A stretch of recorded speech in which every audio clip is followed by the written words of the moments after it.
Efrat, Hey. welcome. My name. How's it going? Very good.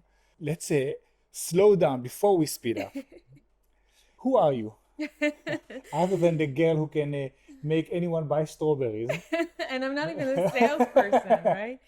What do you do and why do you do it? Okay, wow, that's a big one. I'm Efrat Fenigson. I'm an expert in personal branding and marketing, and I do that for the last 12 or so years. I've been in tech and marketing for the past 17 years. And I started as a programmer, as a software developer, and I moved on. I transitioned into marketing early on after a few years of understanding that I'm not a programmer. And I've developed myself as a marketeer. I never studied that in university, I never had formal education, but I just felt very passionate about making a difference in people's perception and creating businesses. And I love tech as well. So I wanted to combine those worlds. So today I'm the vice president of marketing at Mindspace, which is a flexible spaces provider. We have 30 branches around the world, and I lead global marketing for the company. I am also one of the co-founders of GCMO, which is a community of 100 CMOs in global companies out of Israel that are all running marketing operations out of Israel. It's a very vital professional community.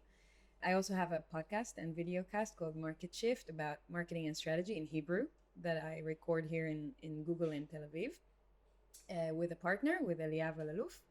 And I also have a community of, I think we're about 4,000 people now for personal branding on Facebook, Israelis, so it's in Hebrew as well. And I lecture a lot about personal branding. It's a topic that is close to my heart that I've been following and teaching a lot of people on how to tackle in the last few years. And I have a son who's 10 and a half years old, Ethan. And I'm a single mom, a career woman. I have a boyfriend who's a captain of a tugboat. So that's who I am. Why do I do what I do? I'm also a feminist, and I care a lot about gender equality and women's position in the workplace and in general, in Israel specifically. We're not doing very well on that subject. We're not doing very well on Oh that no! subject. Oh no! Okay. We will talk about. We'll touch on that later. So I'm active in many forms, in many communities, with many different people about raising awareness for women's position in companies and in the tech industry in general. I am very passionate about what I do. You asked, why do I do what I do? It's a big one, and I ask myself that question from time to time. And I think, like, I'm thinking with myself, why do I do what I do? It's clear that I have a passion for marketing. I know it. I feel it. When I do marketing, I just feel alive. I feel like it's my zone. That's where I need to be. That's what I need to do. I love reading about it, learning about it. I always feel like I'm learning more and more. And I think I love marketing so much because I feel like I'm making a difference, because it's a vehicle for me to make a difference in the world. It's a vehicle for me to make money, to live, right? It's my profession. But at the same time, with marketing tools, I can help companies or brands or people to be better at what they do, to grow, to excel, to put themselves out there, to achieve goals that they couldn't have without those marketing tools. So I really think it's a very powerful vehicle. And I think that when I narrow it down to personal branding, which is what I'm doing, I see that people as individuals are amazing vehicles for pushing brands and pushing companies and pushing causes. So inside the whole big marketing world, if you take personal branding as a track, as a channel, it's only one channel of many things you can do, but it's a very powerful one. And I think I love driving empowerment for people, and personal branding allows that. So Let's stay on that for a few moments before going back to the milestones themselves. mm-hmm. When you say personal branding, what do you mean? So when my definition for personal branding is the combination of skills, experience, characteristics, values, even tone of voice and look and feel that an individual has. And that unique combination of all these things describes who you are for people out there. Because personal branding is all about perception, and it's the way you are being perceived by others. And effective personal branding can differentiate you from competition or from other people and make you unique, make you unforgettable or remembered in a special way, specific way.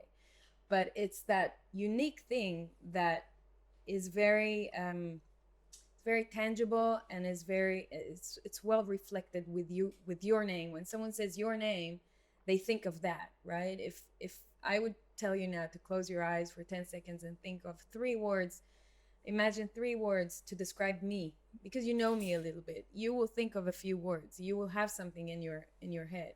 That's probably the perception that I have created for you. And if I have done nothing about my personal brand, you may think stuff that is not what I wanted you to think, but you think it because we think something of everyone.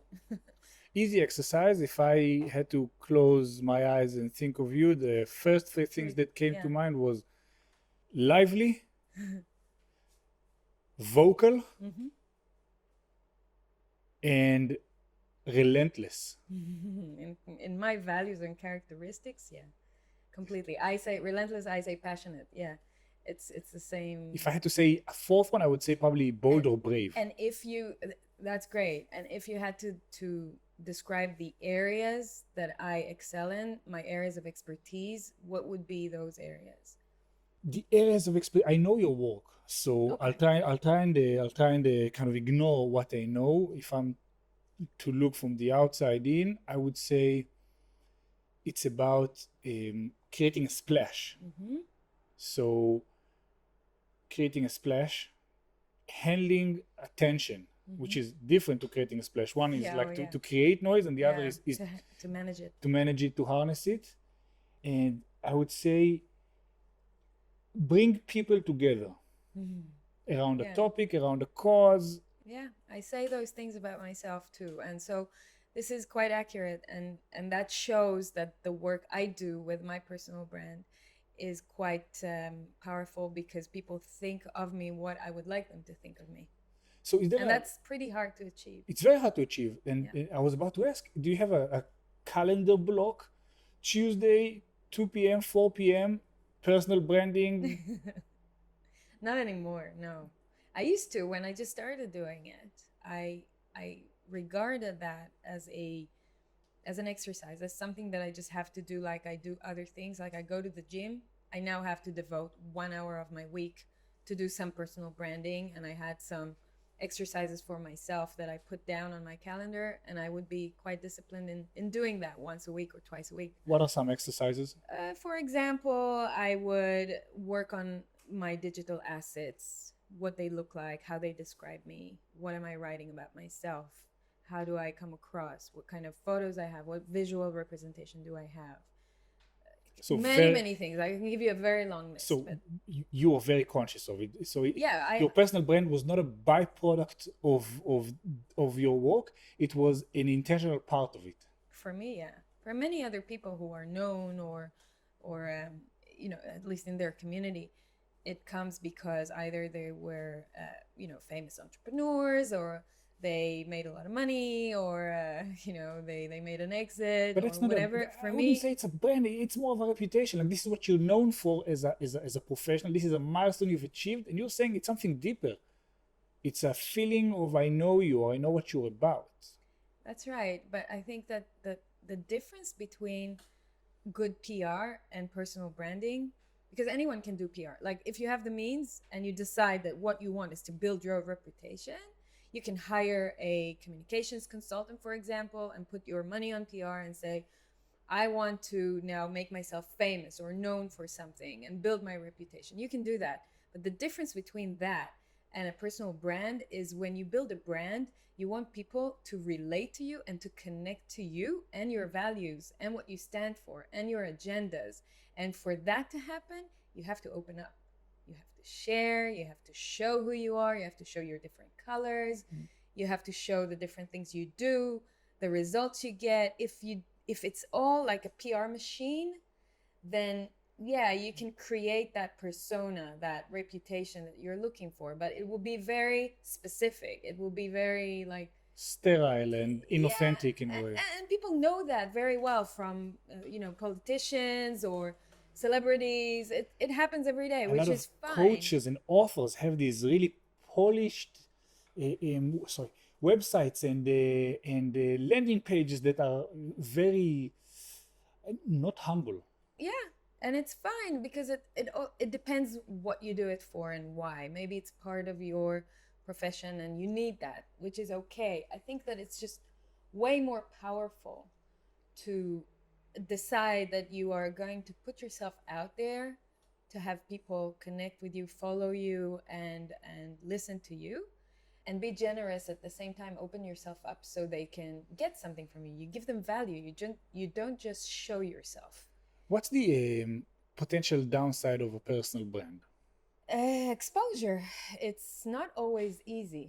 People are not always, in Hebrew we say lefargen. They're not always supportive and encouraging of other people. So when you take ownership of your successes and you stand up and speak for them and show them, some people will say, oh, it's bragging. Some people would say, what does that person have to brag about? Just because they're jealous, just because they don't do it, just because so for every they don't want to 9 nice things people would comment, there would be one person saying something mean. Or I'd say it's more on the 1 out of 100 than 1 out of 10. So that's one downside, exposure. Yeah. The other downside is that, and I don't want that to, what I'm going to say, I don't want that to sound bad, or it's not what I intend to do, but you just become very, very busy because everyone wants to ask you something, this is very typical for Israelis, I want to pick your brain. Can I have a coffee with you and pick your brain? I can't have coffee with everyone. Your time becomes a commodity. Completely. And if I had left my job, my full-time job, and went to do a full-time consultancy in personal branding and just sit with people for coffees all day, every day, then that would make sense because I would charge for every 1 hour. But you just become very busy, and it's just not very convenient to say no to everyone. I can't meet with you in person. Because that hurts your personal brand. Exactly. So you got to find the way to refuse, and at the same time be nice, be accommodating, and maybe even give value in another way. So whenever I try to, it's something that I'm working on because it's not easy, but whenever I say no to someone, I come with another solution. Maybe you can approach that person, or maybe I recommend other people, or maybe here's a list of articles that I wrote or podcasts that I participated in. You can listen. You can join my community and ask questions there. There are 4,000 people who are all talking about personal branding. Like, there are many things you can do, but there are some things I can't do. So that's not very nice. Like, 2 things that piss me off with regards to personal brand. And there's another thing that is a downside? Yeah, a downside. You do have to do stuff. You can't just sit there and hope that your brand will be built by itself. Yeah. You have to do something about it. Yeah. You have to work. We'll touch on the work because I think it's not work for the sake of work. I think there's a payoff, and we'll touch on the payoff. Yeah. The 2 things that piss me off with personal branding is, one is that sometimes people would ask for your time without really understanding how big their ask is. Yeah, oh yeah. Like, can I pick your brain? I'm just trying to, I'm changing industries in my role, and I know that you have done something similar in the past, so I want to talk to you about it. I don't know your life. I don't know to be able to give you good advice. Yeah, I need to be like half psychologist and half an HR expert and half expert in your industry to really help you. Or when someone says, listen, I'm looking for a job, can you help me out? What you're actually asking me is to understand who you are professionally, where you're trying to go, what's stopping you, how to overcome it, and then introduce you to the people who are, who can help. I mean, you just ignited a 5 to 10 hour process. Yeah. Do you understand what you're asking? And as much as you and I and everyone else would want to be there for someone else, sometimes when the ask is not proportional, then it makes it very hard to say yes. And these are the times where I just want to crawl back into some sort of a dark corner, and I'm like, I don't need this shit. I don't need those 99 positive comments for this one task that's yeah, that happens. And that's where I try to raise awareness in my Facebook community. For example, we talk about it. Me and my 3 partners there, we talk about the fact that people make irrational asks sometimes, and people that are working on their personal brand have to understand it. And it is an impact. 4,000 people are in that group, so we're all active in it. So people need to know that it needs to be logical, it needs to be rational. You cannot not think of the other person that you're asking something from. So we try to raise awareness for it, but it's very common with Israelis, obviously. We're very good at asking things from other people. The shortcuts, Fat is here. We have a common friend. She should, like, you need to help me. There's some sort of an expectancy, an expectation that you would have. The other thing is that when sometimes people would reach out for advice and you'd say, listen, I'd love to help you. I've spoken about it at length at this podcast, or I've written an article about it. Have a read. If you still have any questions, let me know. Mm-hmm. Gone, disappear. Yeah, I do that many times. That's why I prepared for myself a list of materials or resources that I can send to people when they ask me something about personal branding. Do you find that they respond to that read and say afterwards saying, yeah, I've read it, thank you very much? Mm-hmm. They do? Most of them do, okay, yeah. That's good. Now, the importance of personal brand and the reason we're spending time on it is because the more senior you get, or the more specific you get with what you want to do, the fewer opportunities are out there. Mm-hmm. And an executive at some point has to know that there might be some gaps between the opportunities. I want to challenge you back. Please. I'm not sure that there are less opportunities the more senior you come. Okay. I think that if you are building your personal brand correctly, like you're doing it right, you will forever have opportunities. They will just look different in every stage of your life and your career. Okay, because you're opening yourself up to the right opportunities. I thought like you, and I thought that, once I was VP of Marketing, now I've narrowed down my pipeline, and there are only so many relevant opportunities that I can get. And then I decided to take that time off between my previous job and this one, and I was super scared. I was like shaking, and I was talking to my psychologist. I was telling her, you're crazy for telling me to take time off.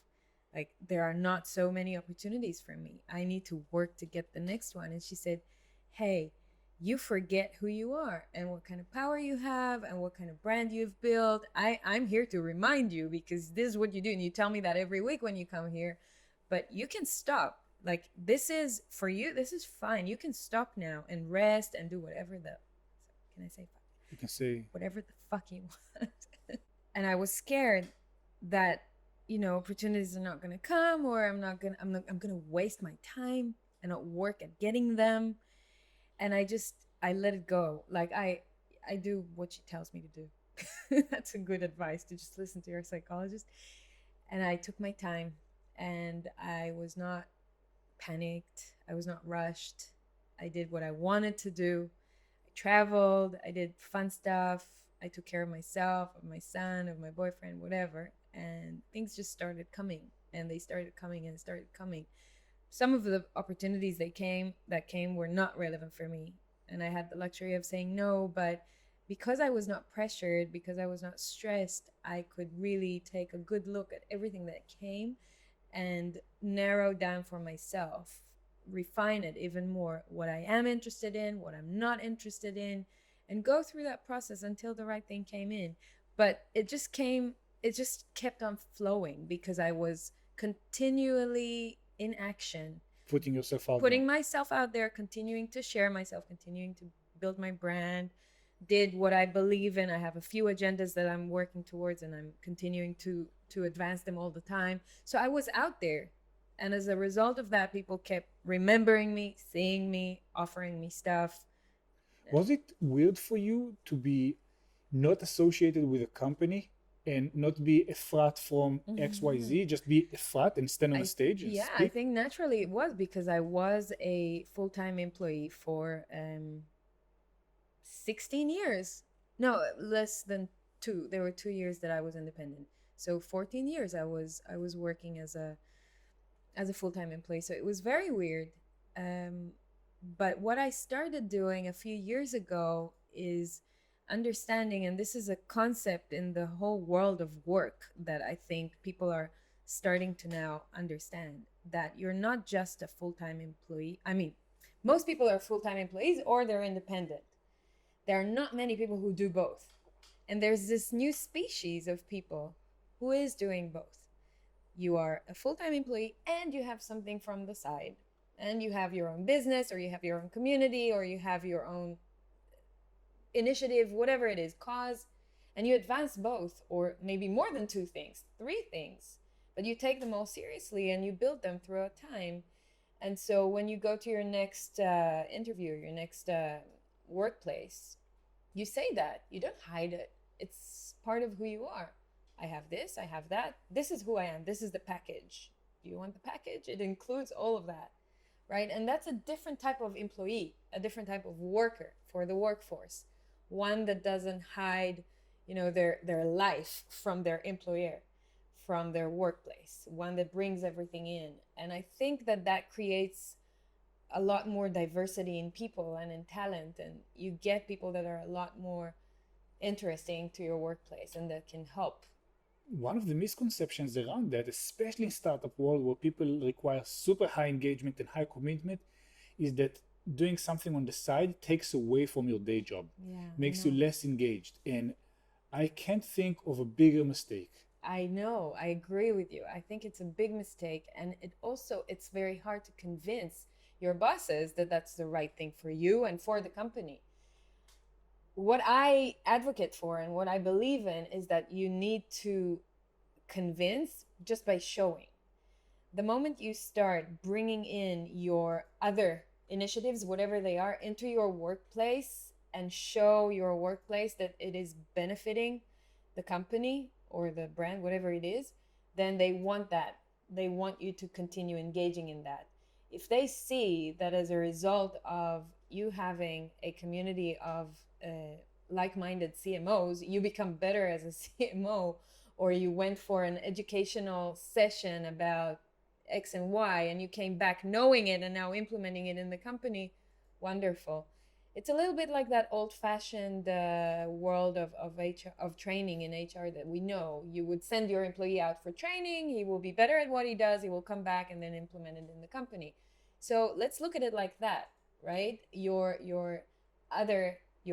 secondary activity, whatever it is, can be that training, can be that thing, because you have created it and you know what's good for you. You have chosen it. It must add something to your life, to your skills, to your expertise. And of course you bring that back to your company. And if you don't, it's a mistake, right? You have to show how it brings value to your company. There's 2 extra benefits. One is that it takes the load off the employer to own your growth and development.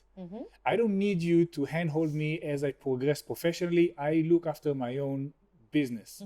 I'll do what the job requires me to do, but I'll also look after myself and prepare myself for the future and make sure that I'm feeling fulfilled. So one takes the load off of them. And the second thing is that when a workplace allows you to be who you are fully, you are grateful for it. You don't want to leave. You don't want to leave. You love it. You love the workplace. You get to be who you are. And that's the number one mistakes of companies today, that they hold on to their human resources in such a crazy way, thinking that if they let them be present out there digitally. They will have the LinkedIn profile well done, and they will post stuff, and they will go to that networking session and that meetup, and they will be on a stage talking about something and be interviewed somewhere. It will take away from the company. And that's such a big mistake. It's a little bit like the parent that doesn't allow the 16-year-old to leave the house and come back late because they're afraid of what's going to happen. You just have to let go, because if you let them do it, they'll do it anyway, right? That's just how it rolls. So it just doesn't make any sense today. Doesn't make any sense to prevent people from growing outside the company. Two things that have happened to me. One is when I was working for LinkedIn and I was trying to sell into an advertising agency, I said, listen, I'll give you a free rock your profile session. I'll work with your employees to help them rebuild their LinkedIn profile so the company looks amazing online. Mm-hmm. And the HR lady says, not interested. I don't want you helping them find their next job. Like, lady, if this place is not good, they will look for a job with or without you. They're already right? looking for their next job if this is the mentality. Your job is to keep them happy. Now, in a place where we're speaking, it's July in Tel Aviv, we're 5 months into the corona pandemic, and so many people have been, we'll touch on it. So many people have been made redundant and have been let go throughout this time. Now it's an employer marketplace. There's more talent than there are companies hiring. Wow. What is the importance of a personal brand in such a climate? It is super important. But if you do that because you think that that's your winning ticket for your next job, then you shouldn't be doing personal branding. You should be doing personal branding if you have the intention and the commitment to yourself to, first of all, define for yourself who you are, what you stand for, and what your goals are, what you want to achieve with that personal brand, and then consistently take actions to put your brand out there, and not stop when you get that dream job when you want it, or a job, okay? You have to continue doing it, because personal branding is not a patch. It's not a band-aid that you put when you have a wound. It's something that you do ongoingly. Okay, it's a misconception to think that, okay, now I don't have a job and I'm looking for my next job, so I'll start working on my personal branding and I'll do my LinkedIn account, my LinkedIn profile, and off I go and I'm ready. And I'll post something here and there. LinkedIn has done the double tap for hearts. All of a sudden you see all the experts putting posts on LinkedIn for double tap me so I can get engagement. But that's not a personal brand. You want to carefully define for yourself what your areas of expertise are, what topics you're going to discuss, where you're going to discuss them, what are the formats that you're going to do it. Is it going to be in a dialogue? Is it a podcast? Is it your writing? Is it a video? Whatever. Is it just through visuals? There are so many ways to convey your messages. And then start doing it, but doing it consistently. The reason the format question is so important is because if you don't find something that befits your character and your communication style, you won't be able to persist. And personal branding is done well only when you're comfortable. If you're uncomfortable, if you feel that you are forcing something, that you're putting on a persona and you're acting, it will come across and people will see it. We are sniffers for that. We know to smell it when it's not authentic. So you really have to do some work with yourself to define what you're going to talk about, what you're comfortable with talking about, what you're not comfortable with talking about. That's as important. And then what is the format that works best for you? I am verbal, as you said.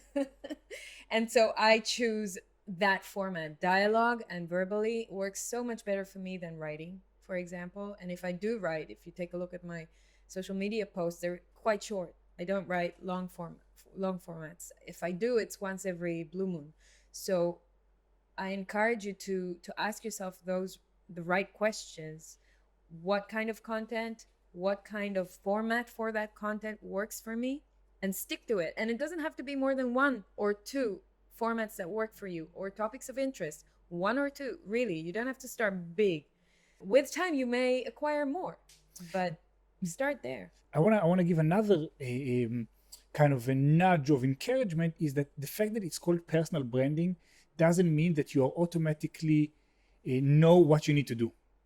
It's personal, yes. It's an extension of who you are and your values, yes. But it does take experimentation and it does Correct. change. And even till today, when I'm doing it for so long, I still change my, my definition of my own personal brand. I revisit my page. I have one pager for it with my characteristics, my values, and from time to time I change it because we're people, we're dynamic, we change. So you do have to visit it and be agile with yourself and also be forgiving with yourself. And the reason why it's so hard to do personal branding is because it's personal, and it's so much easier for us to talk about other people, to look at what other people are doing, to Judge, to assess, criticize rate, them criticize. completely.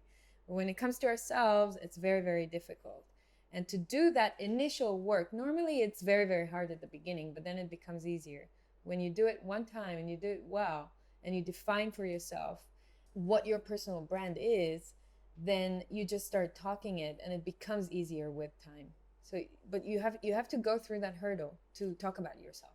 I think also comes from the word personality, not just because it's something private and personal, because personal branding is not always about revealing private stuff. It's about showing your personality. That's what I'm learning more and more with time. I had a tough question for you. Oh my God. I don't know if it's a tough question, but let's see. So you left a VP marketing role in a very I don't want to say a very public company, but a company that was very well covered media-wise, a lot of attention. You were at the heart of it for a good few years. And you went on your own, and then how long was your time out? 1 year. 1 year where you're not associated to a company. Yeah. How much would you say in percentage did your personal brand contribute to your income, to your... During that 1 year or now? Now. Oh, of course it did. I can say that, you mean my wage, my salary. I have requested a good amount of money for my time and my position that women don't always ask for. And I got it because, I show what I do and people see what I do and it's out there. It's hard to argue with that because it's out there and people know, and they also reinforce that. Third parties talk about me in the same manner, so it's very hard to argue. So it does elevate your profile, it elevates your reputation immediately, and you can ask for things that otherwise you couldn't have asked. And the reason I stopped on that point, I mean, I could have asked. The probability that I would get it is lower, I think, because the company would still get a cat in a bag in a way. They'd go through the hiring process, you've got all the credentials, they've spoken to the references, but they still don't know how you perform. Yeah. And when you come with a strong, solid, consistent personal brand, it's undeniable. And you flip the funnel. It's, we want you, tell us your price. There are limitations, but they understand.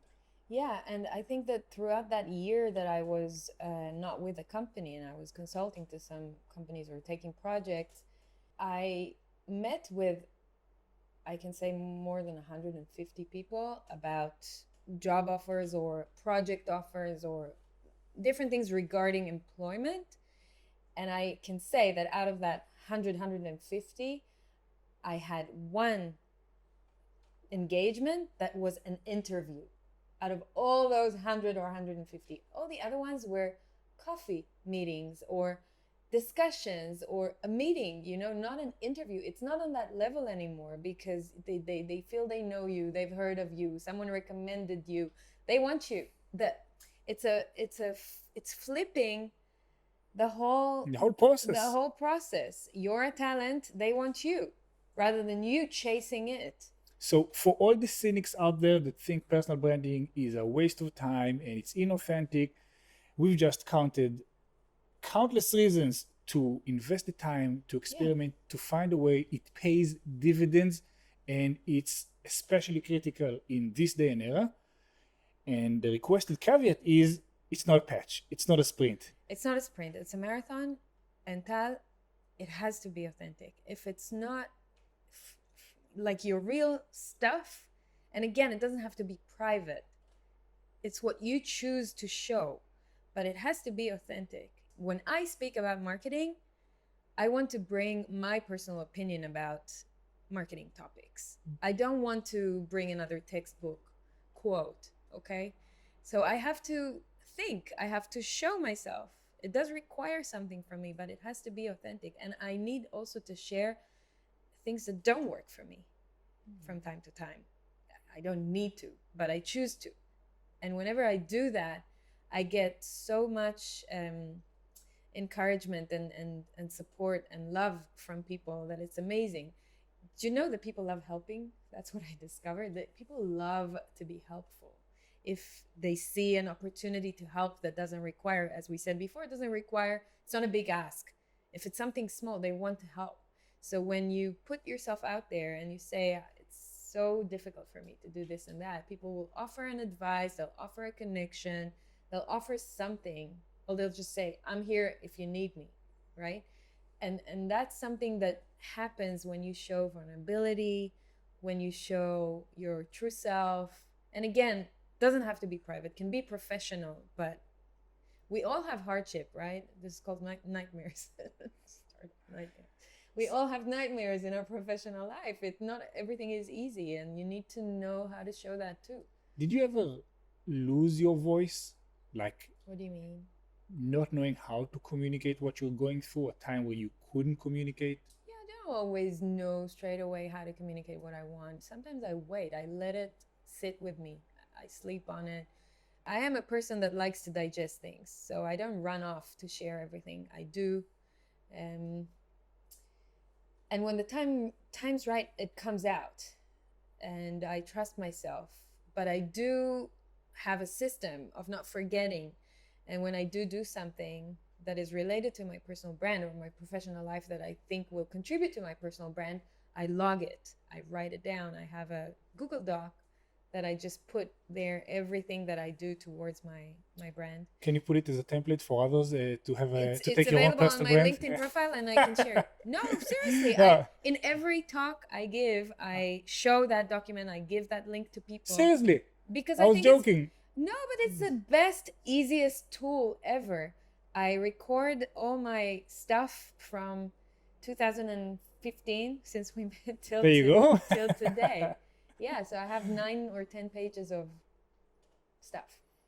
2015. Yeah. You're working for a division of a corporate. Yeah. Shortly after you embarked on your startup journey. Mm-hmm. You joined a company called Airobotics, industrially used autonomous drones. Correct. It is as bombastic and grandiose as it sounds. Yeah. The second time we met, I came to the big hangar you guys were working at. Like big and nets. You saw flying and drones. like something like boxes that look like 4 refrigerators connected, and these big drones, and it looked very futuristic, but it was very startup-y and scrappy. Yeah. Talk to us a little bit about the transition from corporate into startups. Okay. When I was at corporate, I was 6 years in that period, and I felt like, okay, I got it. I understood how it works in a big corporate. I got what I needed out of it. I couldn't progress any more, and I did want to become a vice president or higher and continue to achieve my career goals. And so I knew I have to leave the company if I wanted to do that. So I thought of my next role, and we're in Israel, where we have thousands and thousands of startups in almost any topic that you can think of. And so I had to think, what is the next step? Now, it could have been another enterprise doing more of the same B2B marketing in an enterprise, but I wanted to try something different. I love challenging myself.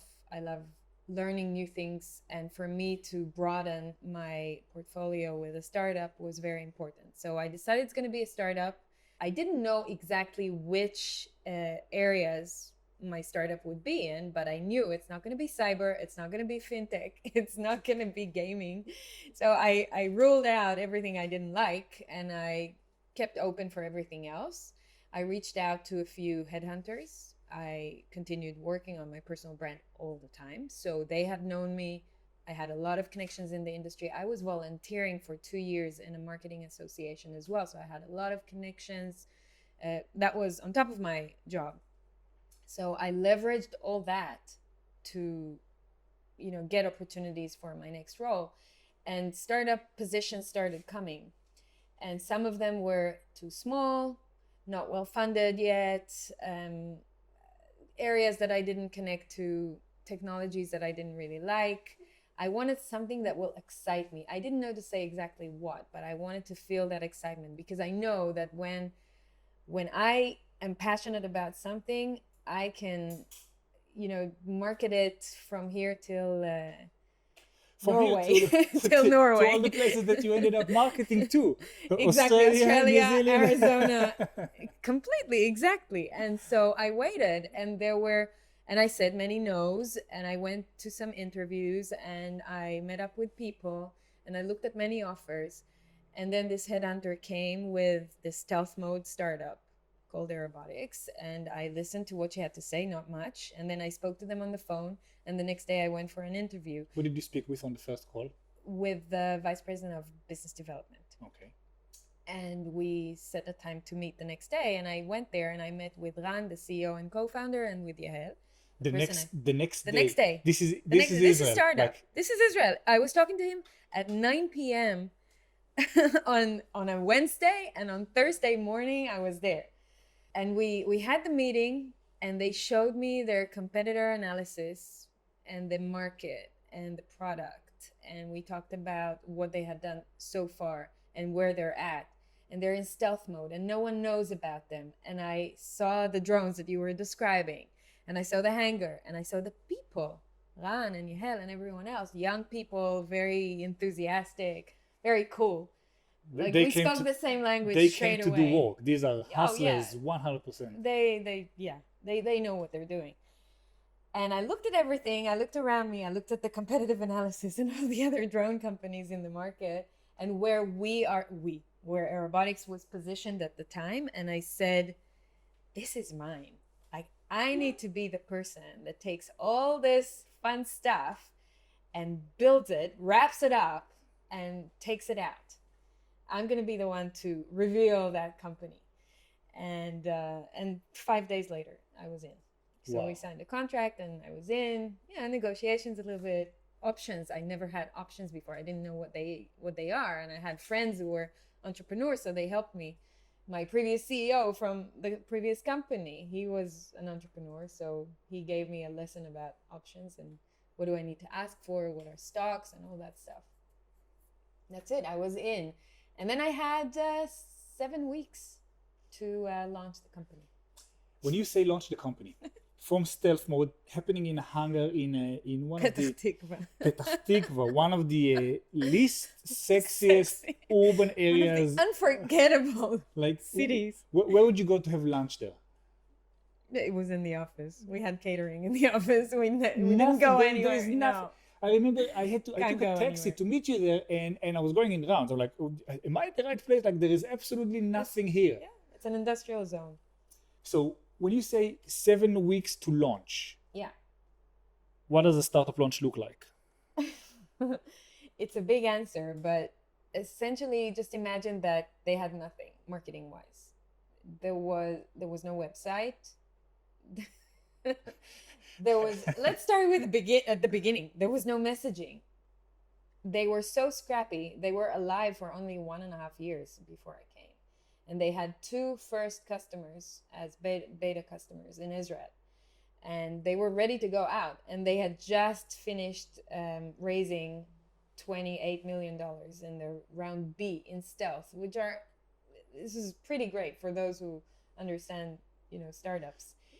And I had to build the messaging, build all the tools, the marketing tools, the sales tools, all the brochures and the Marcom stuff, and then build a website, and then build behind the scenes the Salesforce, the infrastructure and marketing automation system that can cope with the inbound leads. Yeah, exactly. That can start documenting the data. And when you say build the brochures, it's not Efrat at 2 a.m. making decisions. in front of a blinking light on the screen. It's negotiating the text with the founders, making sure that it ties to what was promised to investors and what would be appealing to customers. So there's a lot of connecting the dots and very little time to do it. Very little time to do it, and I was alone. I was the only person. I was a one-man show at the beginning. I remember I met someone whose job was to translate or something like that, a freelancer, content writer. Yes, I had a translator. I had the first role I recruited was a designer because I needed someone to help me put together all this material and the website. And my designer was so entrepreneurial himself that he operated a website developer in India, and we built a website in no time, in a few weeks. And I think that the hardest part, and I managed 15 subcontractors, I think the hardest part was preparing all that infrastructure, preparing everything for the D-Day, 21st of June 2016. I will never forget it. I slept very little during that time. And the hardest time was really working crazy hours and not seeing my son and not seeing, many other people. It was really hard. It was very, very difficult, mentally and physically. And I worked long hours, but I had a plan and I worked my plan. And I went to meet the board of directors of the company, including the CEO of Waze, Noam Bardin, and our investors and really great people in Silicon Valley. And I showed them my plan and they said, looks great. How fast can you do it? And I told them July, August. And they said, too late. And summer vacations, June. I said, what? But it's 7 weeks from now. I said, oh, tough luck. I said, okay, let's do it. So it was really, really hard, but we did it. And on the day, also PR and content infrastructure, which is a whole other world, right? And what I did is I launched the company with a bang by making sure that there is one big publication that is global enough and wide enough that once the story goes out, it goes out everywhere. And so we really tried to reach the news agencies, Reuters, AP, Bloomberg, and we got Bloomberg. And they wanted to do the story.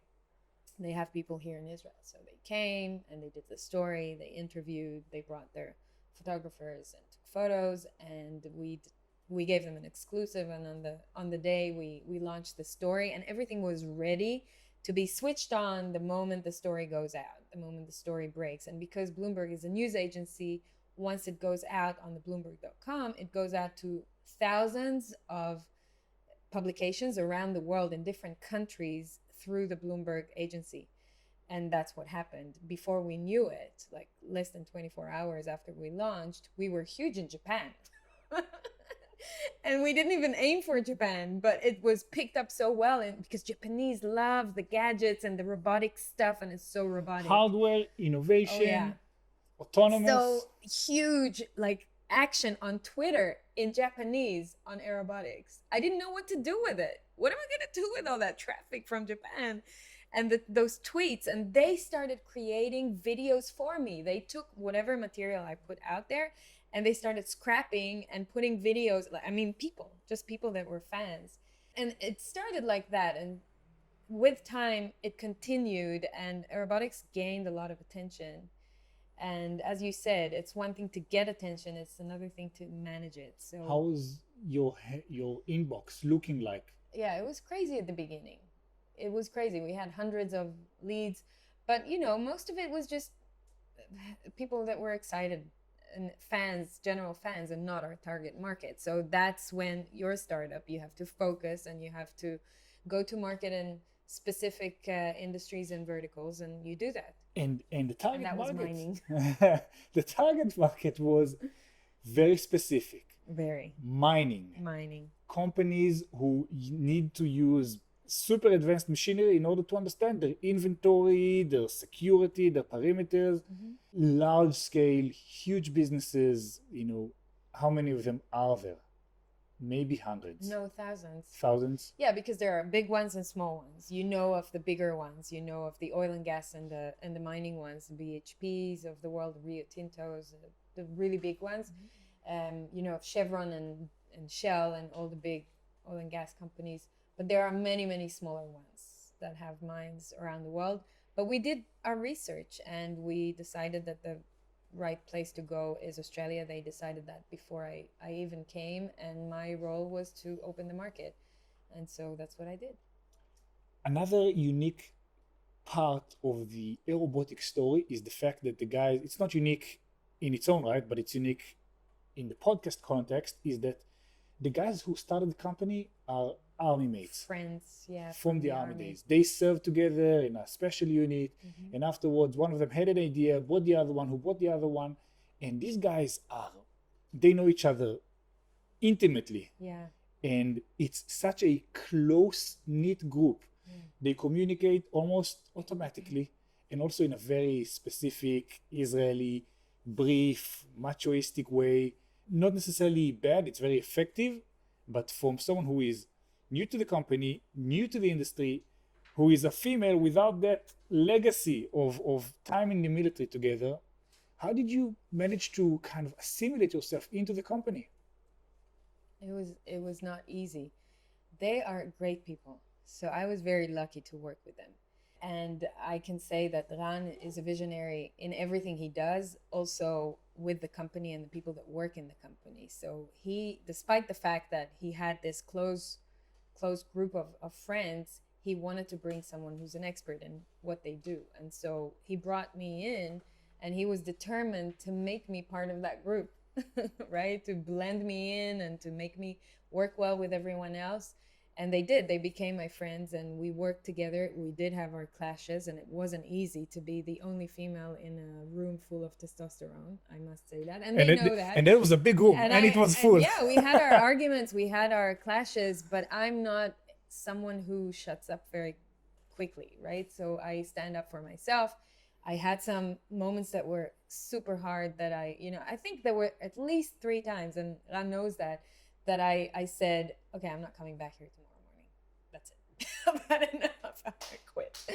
And we talked about it every time, but it was very, very hard. In startup life, you get to such peaks of emotions and mental stress that not only that you have your professional pressure to do well and to get you to your KPIs and your goals, but also you want to please the people you work with, and you want to have a nice environment and all that. So it's so stressful from a mental and a professional point of view. And I had my breakdowns, and I did threaten leaving, not coming back 3 times, but I made it. I must say that there were times where I felt that squad of friends is something that is very hard to penetrate and be part of, or get my way around. And when that happened, because it did happen several times, when I felt like I wasn't included, or my opinion didn't count enough, I stood up. And I think that that's a mistake that most females in a company do, especially when they're in decision-making positions. They don't stand up for themselves. It's hard. It's very, very difficult. But we have to do it because we show example to all the other women in the company, and because we also want to break out of that loop that we're in. There are so many men in tech, and especially in high-ranked positions, and not enough women. And so if we do want to break that loop, we have to stand up. We have to show that we can deal with that crap, right? And and show our strengths, show our power. It was very hard for me at sometimes, but I never gave up. They knew. If you ask one of those guys today what they remember of me or what they think of me, they'd say that I have my elbows, that I can stand for myself. You can get your way around. Yeah. I argued, I fight.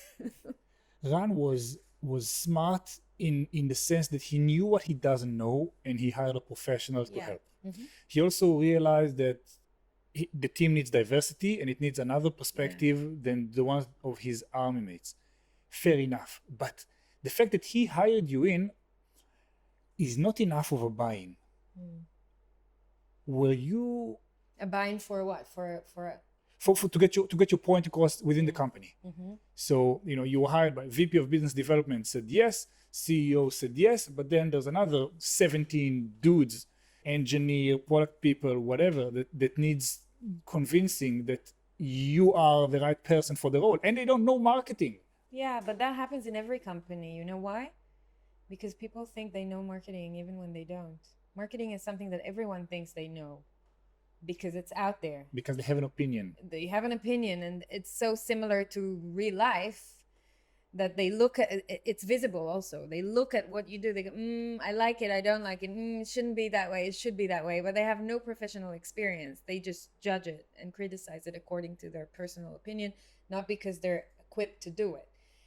So it happens in every company. It happened also in Airobotics, like it does in many others. But I think marketeers, especially ones that are good marketeers and climb up the ladder to be CMOs with time, they develop their mechanism to handle those objections or those criticizing people, thinking that they know best. And proving yourself in marketing is pretty easy. You just do what you need to do. You build your whatever kind of company it is. If it's B2B, you do your research, you build your plan, your strategy, you build your brand strategy, you build your go-to-market, and you start executing. Quite quickly, you should see results.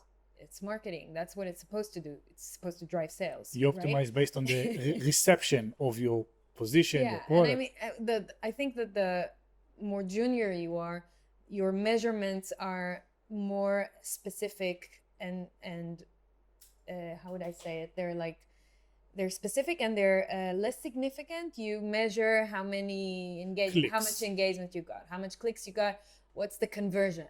That's it. And then the more senior you get, I think that the real measurement for marketing is sales, period. Right? So if you do good marketing, you should see the results in sales.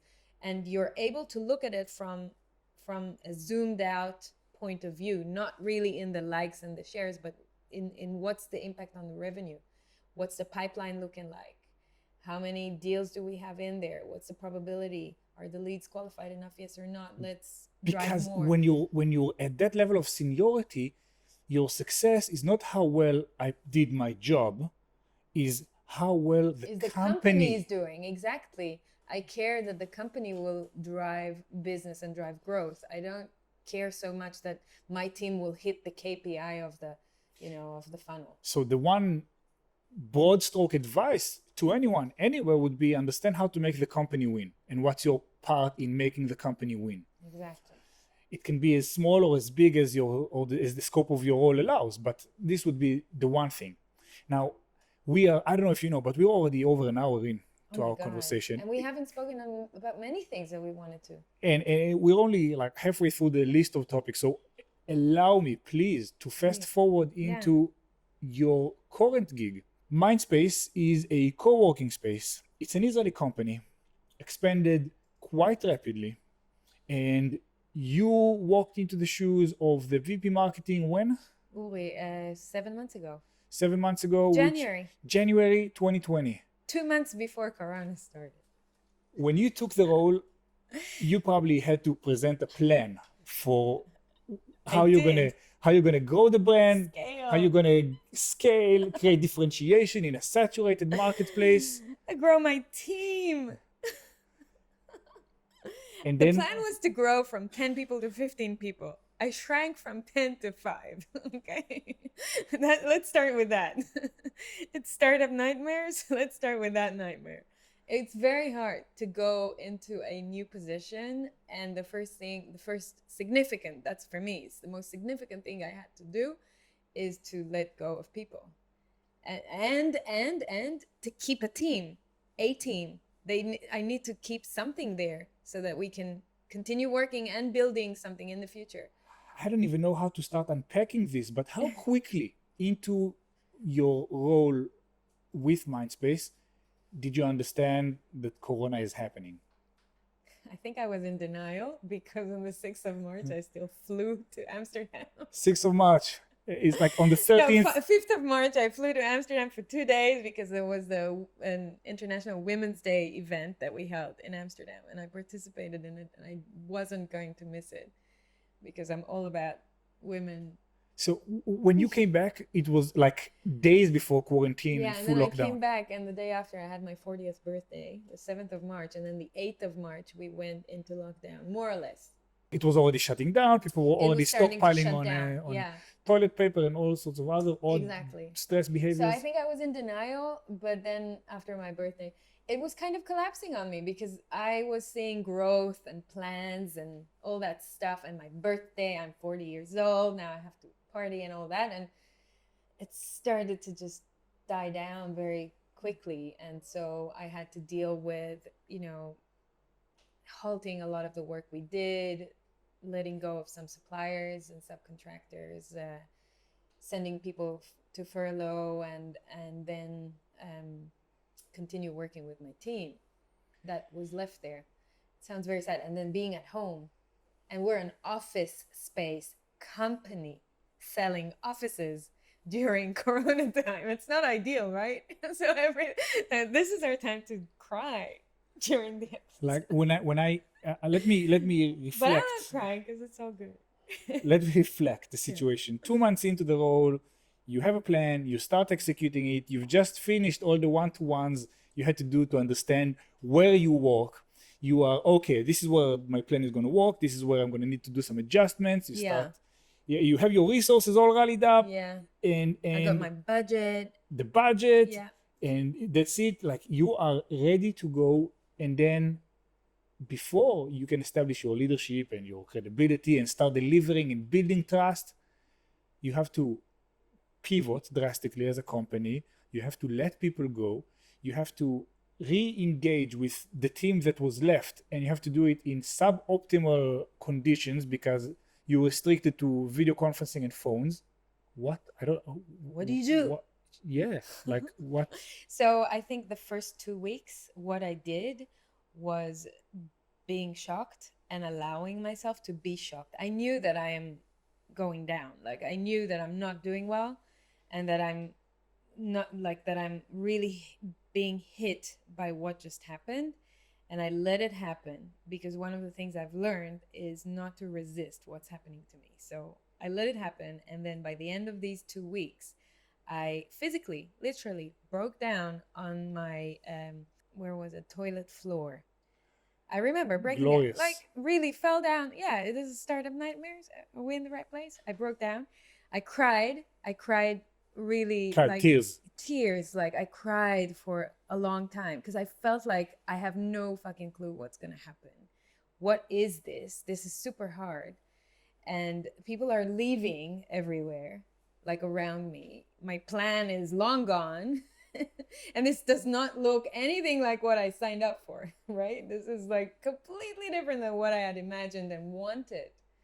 And so I broke down and I just released everything. And I think I cried my pain out and my anger and my frustration because I wasn't going to leave, because I liked the company and I liked the people and I like challenge, right? I said that before. So I just let it all out, and then I picked myself up and I spoke to my boyfriend and I told him, you're still gonna love me, right? Even if I am down during this time, you're still gonna be there for me. And he said, of course I'm gonna be there for you, idiot. Like, I love you. And I said, okay, that's all I need to know. Thank you. There is one right answer and he nailed it. Okay. Exactly. I said, okay, at least I've got that. He loves me. Let's carry on. And then my son, is he fine? He's fine. He's doing okay during this crazy. Okay, so that's fine. My house fine. My family's fine. Everything's fine. And from that moment on, I started climbing up. I needed to get to that lowest point. It always happens like that with me. And I just started building back my confidence and my trust in myself. And I think that when I got divorced 10 years ago, that was the real lesson for my life of how to recuperate and bring myself back together from a crisis. So I have some experience with tough times. So I knew how to bring myself back up. started building myself, my confidence, remembering, like looking inside, remembering who I am, what I'm for, what I care about in life, and then looking at my professional environment, although I'm at home, but looking at my team and thinking similarly to how I was when I got divorced. When I got divorced, I said, I look at my son. If I'm not going to be happy now, he's going to suffer from it. And I have no intention to let him suffer. So I'm going to work on myself so that he can be happy. And I did that. And then now, Corona time, 10 years later, I'm looking at myself after that breakdown, looking at my team, saying, okay, I've got 5 people left, but they're the best 5 people. And I trust them. And I can build great stuff with them. And I had fought to have each and every one of them there with me. And the first thing I said, I'm going to be great now because they need me, because I need to be great for them. And then once I'm great, they're going to be great. And I'm going to make sure of it. I'm going to build them. And that's what I've done. And professionally, I very quickly took on a creative idea of one of my team members, and we launched a project called Virtual. And we decided that if we don't have physical spaces to provide to our customers, we're going to have virtual spaces. So we created a portal called Virtual, and we did online activities once or twice a day with people from around the globe, because we have a global community of 15,000 people. So we reached out and asked who wants to participate, who wants to speak or have, yoga classes or a lecture about personal branding or whatever. And we built that portal in no time, in like 2 weeks. We built the whole infrastructure. We started registering people to the activities. It started working. Basically, we pivoted to a retention-focused marketing work. We did retention. At the same time, we didn't know that that's what's going to happen, but a lot of people that are not Mindspace customers were very interested in what we did because we opened it up to the public, and they participated in our activities as well. We got like 2,000 new leads during that time because of that work. That was not, we didn't sell any office during that time. We just retained the existing customers. And customers were very, very appreciative for what we did for them during that time. We also gave out furniture for people to take home. It's their office, they can take it and bring it back when they come back to the office. So we lend out furniture and office supplies. We did many things for the community. We hosted NGOs in our spaces, but my focus was on what can we do when there's not much that we can do. What can we do to help the community? And here I am, 4 months later, still Corona time, right? The next normal. And my team is with me, and I have their trust. I have the company's trust. They know what I am capable of. We're building pipelines again. We have demand off the charts in Israel and Germany, which is amazing. Not in other UK and US, not active still, but we're kicking it, like we're doing it, and I'm loving it. I'm loving the company. Such a weird onboarding experience. Like I'm still trying to kind of reconcile the momentum and then the break and then climbing back up under all of this uncertainty. Because how you build a plan when this thing has no expiry date? You build a short plan. We go by 3-month cycles. And we do something, we measure it, we then decide what we do next. We do something, measure, and plan ahead. What did you learn about yourself throughout this crisis that you didn't know before? Ooh, wow. Sorry, I didn't prep you for this question, but unavoidable. I learned that I care about people. When I care about people, I will genuinely be there for them. I will make sure that, I knew it, but now I saw it. Like some people in my team, it was very hard for them during this time. I was there for them, speaking to them, listening to them, handling all the tough shit. There's a lot of shit coming up in Corona time. They're scared. People are scared, they're anxious. So I can be there for people even when they have big issues or small issues. Doesn't matter. I can be there for people. Like I know about myself that I can be there for people. I know that I love bonding with people. And when I find, I learned that how much I love love. Like I love loving people. When I love someone, like that fills me up. And with love, I can do everything. When I have love in me, it's so funny because, we're talking about marketing and startups and whatever, but it's all about love, right? Because if you don't love what you do and you don't love people and you don't love yourself, then there's no drive, there's no motivation. It takes me to a very philosophical place because love is freedom. It's many things, and it's often not things that we associate with work. It sounds almost privileged to be talking about love when we're talking about crisis management. It's a very big abyss to bridge. But love is the answer. Yeah. What are you talking about? Love is the answer. If we bring love to crisis, we can start handling it. The best work we do will be done when we love what we do. So if we have to start building that argument, then love is a tool in our toolbox. If you can do what you love, automatically you'll do better work. Yeah. If you can work with people you love, you're going to go the extra mile in order to make sure that they're successful and you're successful. So it is a bridgeable gap, but at a time like this, I mean, you can't just love Corona away.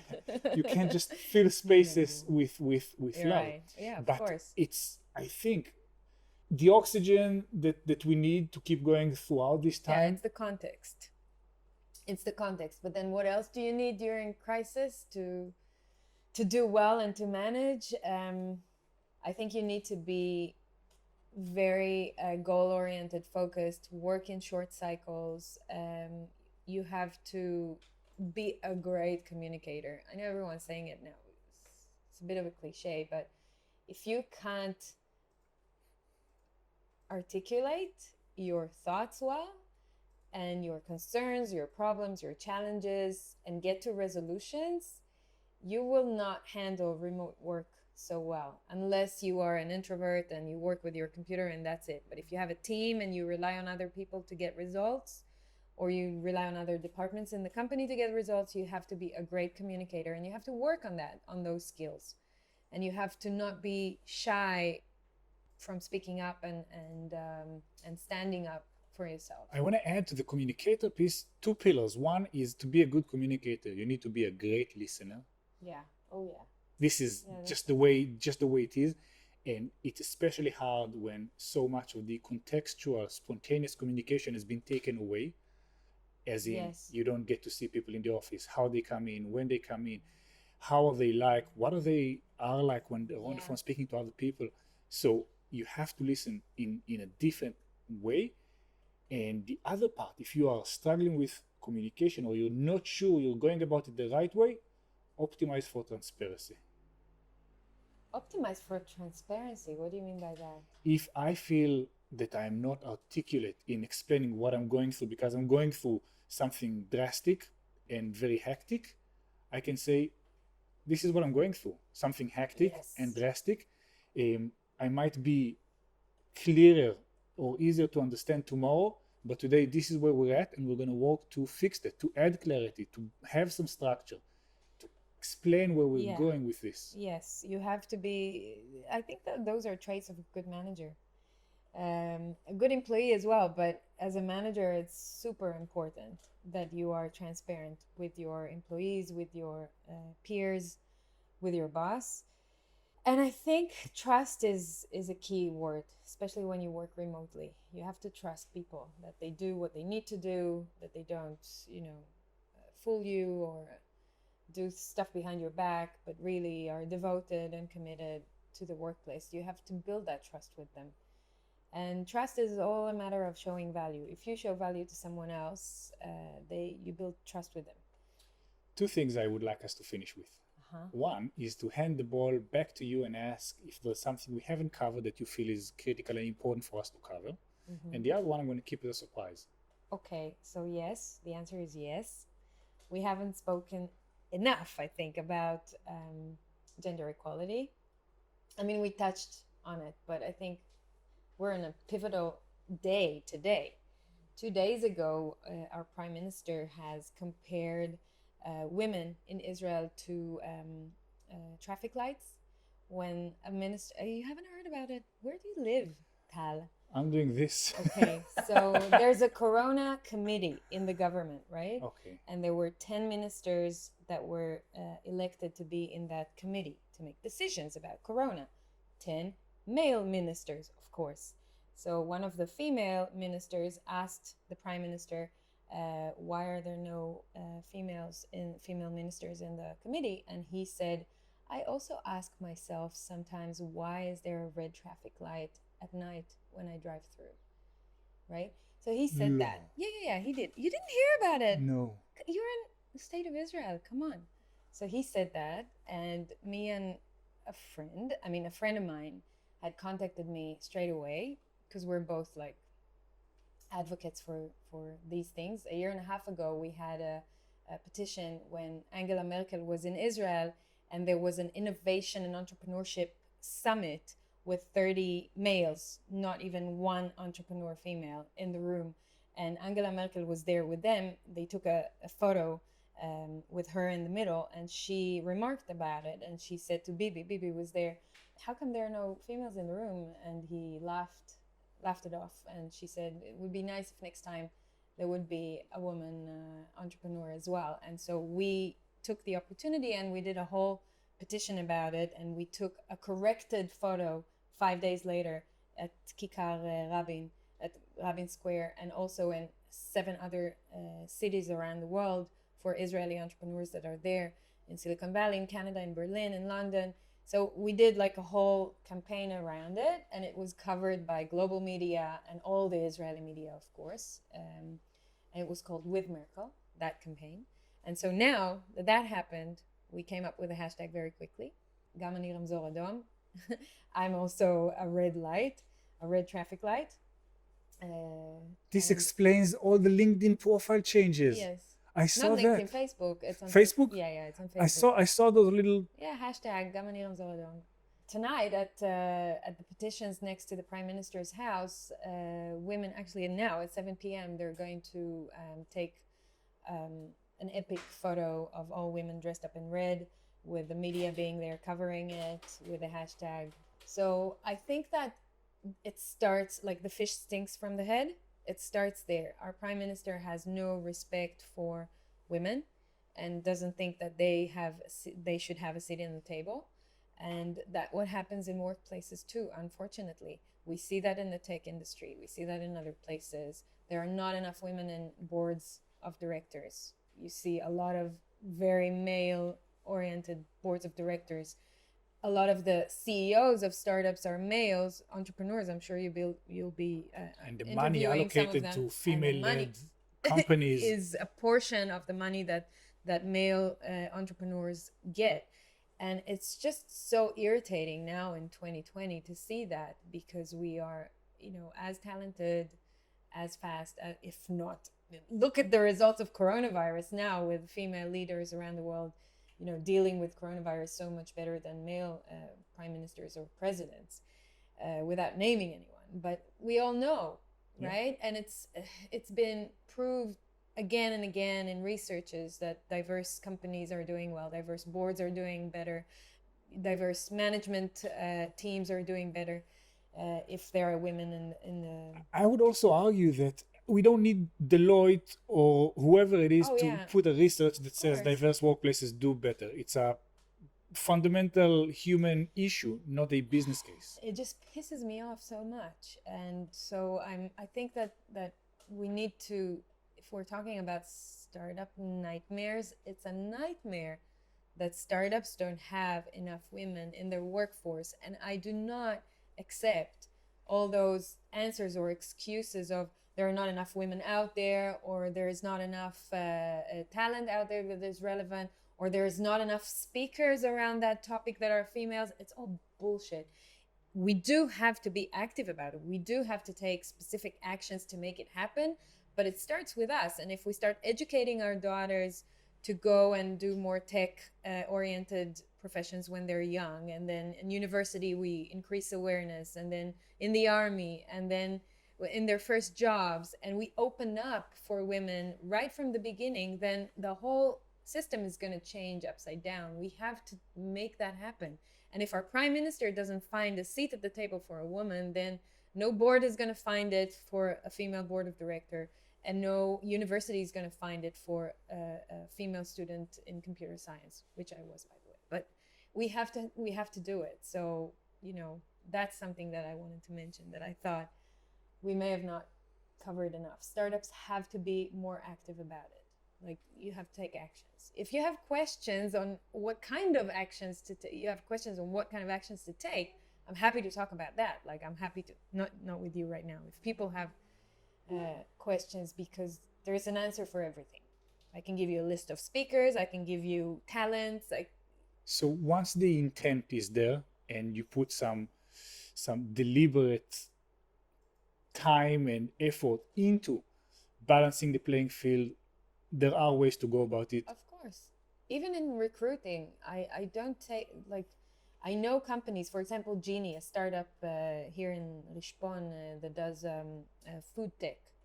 They have a cool device, by the way. Like a small microwave that yes, pre-cooked meals. Genie, their CEO is Ayelet Carasso, amazing female entrepreneur. There are two founders, and they have decided, male and female, that their company, no matter what, is going to be 50-50 balanced, women and men, if not more women. And all of the engineers that they've hired today are mostly female, and there are some males as well, but they are conscious about it from the beginning of the company. They do not hire if there is no balance. So it can happen. I mean, you can take them as a case study. There are more companies like that, but it's doable. What strikes me so odd about this inequality, the way it persists, is that if you know anything about Israel, deep inside, this country, at the end of the day, is managed by moms.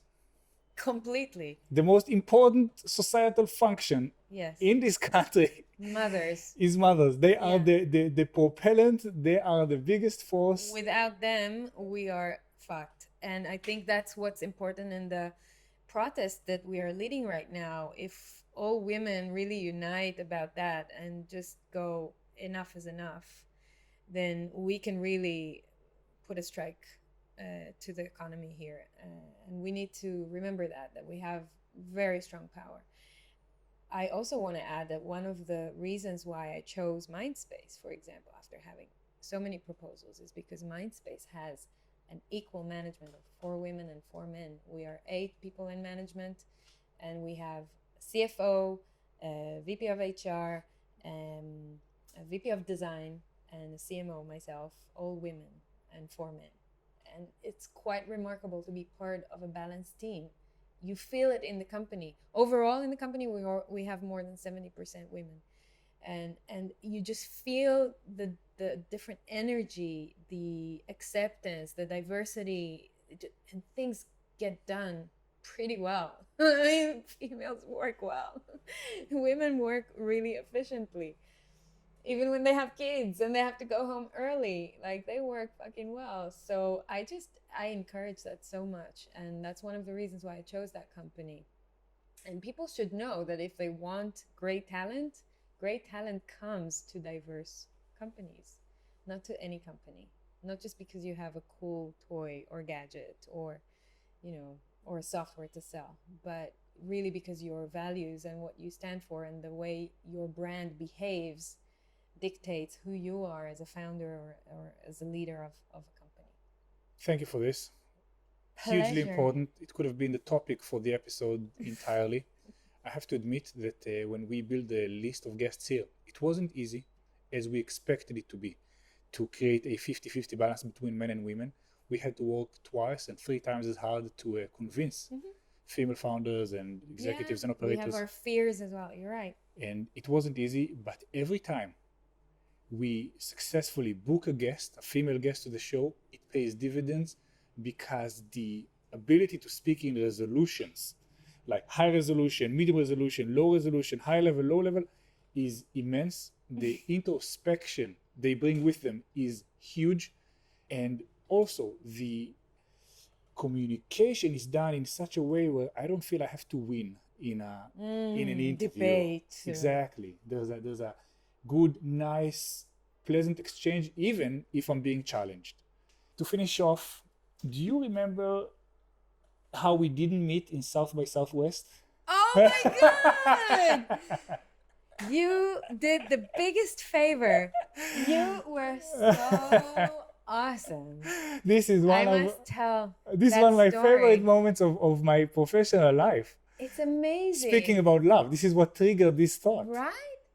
Okay, so I'll tell the story very quickly. Okay, so I was at Airobotics. I think after 1 or 2 years I was there.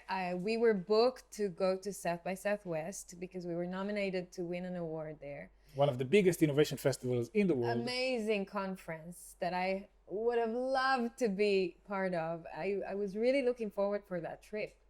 And then the last moment I couldn't go because my CEO had some kind of crisis like he used to have from time to time. I don't remember what it was about. Hypergrowth, probably. Hypergrowth, yeah. And he told me, I don't care, you're not going. I need you here. I need you for this and that. I don't remember what it was. And I couldn't, we were already nominated. Someone had to pick the award if we would win, and someone had to man a booth to show the judges what we do and to talk about us and to show a video and all that stuff. And I was lost. I didn't know what to do. And then I thought creatively, I said, okay, I must find someone who's going to South by Southwest, who is Israeli and can understand my madness in this ask, speaking of big asks. And okay, so let's try to find who's going. And for some reason, I knew you're going, or I found out you were going. And I approached you and I asked you if you'd be willing to man my desk at Airobotics for the competition, for the nomination, and represent us. And you're not even part of the company. Just take my role for a couple of hours, and I'll brief you. And you said yes, and that was magical. And you did it, and I gave you a video, and I had an iPad, I had everything. Yeah, I had an iPad, and I gave you the pitch on what you gotta say to the judges when they come. And we didn't win. We didn't win, but you were there for me, and that was so awesome. You guys were clients of ours back then, I think, and I was looking forward to meeting you there. And when this didn't work out, I'm like, whatever it takes. Like I know the pitch. I rehearsed in order to sell to you guys. So I think I can speak for the company. Wow. But I think when we talk about how love helps overcome obstacles at work, I think that would be one example. Because if it wasn't for this connection, I wouldn't have taken half a day. So. Maybe that's my opportunity to say thanks, dude. No, but we met we had lunch after. We had lunch. We had lunch. Efrat, I can't thank you enough for coming in the middle of what is a busy week and a very, very fast-paced career. It's been a masterclass in leadership, in personal branding, and in gender equality. Thank you so much. We look forward to seeing you again, and we hope you and Mindspace come out of this crisis stronger than you were when you came in. Thank you. Thank you. It was fun.